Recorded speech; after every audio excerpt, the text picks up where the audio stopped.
people think of Oregon's forests, they picture the big Douglas fir and cedar stands that are along the coast and in the valley.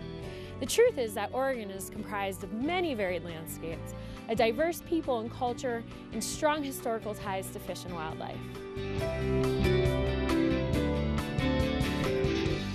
Colliding tectonic plates, volcanoes, glaciers, and erosion originally molded and sculpted Oregon's landscape.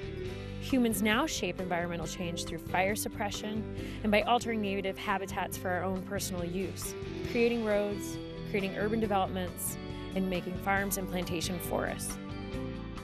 As a landowner, regardless of where you live or how much property you own, there are many things you can do to enhance wildlife habitat. This effort can span from simply putting up bird boxes and bat boxes to restoring a native oak savanna. What you choose to do will depend on your property, your land management objectives, and your resources, including time and money. Which species you manage for and the actions that you take are going to depend on where you live.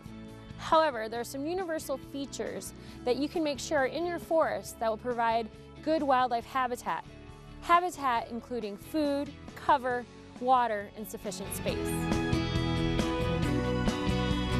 Specific components you might think about providing in your woodland include having a forest with different tree heights, species, and spacing. Mixing it up will create better structure. Think of it as habitat architecture. This will provide diverse food, shelter, and nesting opportunities for an entire range of wildlife. Standing dead trees, if they do not present a hazard to your home or family, provide important feeding, nesting, and perching sites for wildlife species, including birds and small mammals like bats. The rule of thumb for snags is bigger is better. Though smaller animals can use larger snags, larger animals, such as a pileated woodpecker, need a minimum diameter tree.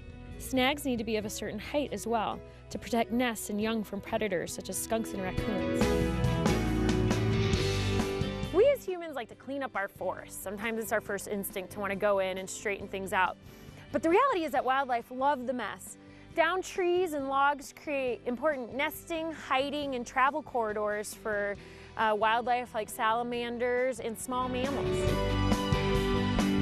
Additionally, down logs serve as sponges, retaining water and then slowly releasing them during the dry season. These trees are sometimes called nurse logs because of that. If you've ever hiked in the Coast Range, you'll see little seedlings growing directly on top of these nurse logs. If your forest is primarily conifer trees, thinning or creating small open spaces will allow sunlight to reach the forest floor, essential for hardwood trees and shrubs.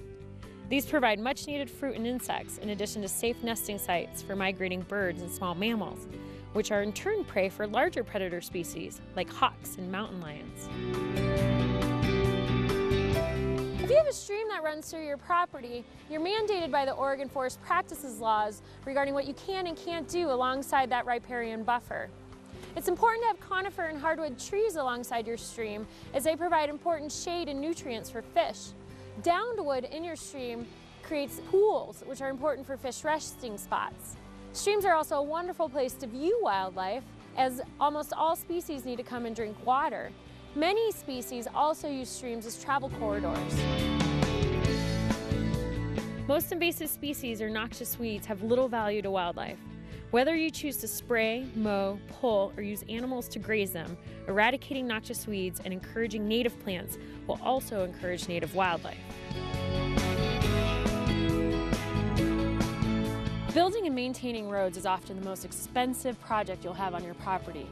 If you have some dirt roads and don't or can't pay for gravel, you might consider purchasing a native grass mix and laying that down on the road. Not only does it help control erosion during the winter, but it makes great feed for elk, deer, turkey, and other wildlife species.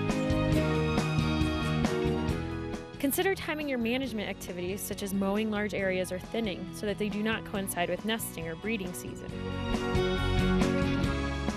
If you've identified any special or unique places on your property, like a rocky outcrop, a wetland, or some old-growth forest, you might consider giving it special protection.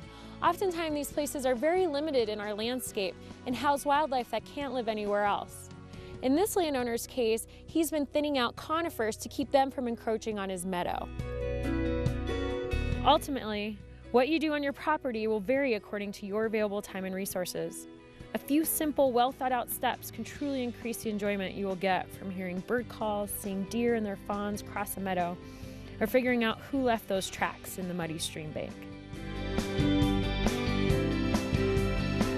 Making informed decisions with the help of a professional wildlife biologist will ensure that you're creating a place for you and your family to enjoy, a wildlife sanctuary, as well as a healthy and resilient forest that will be protected from catastrophic fire or disease.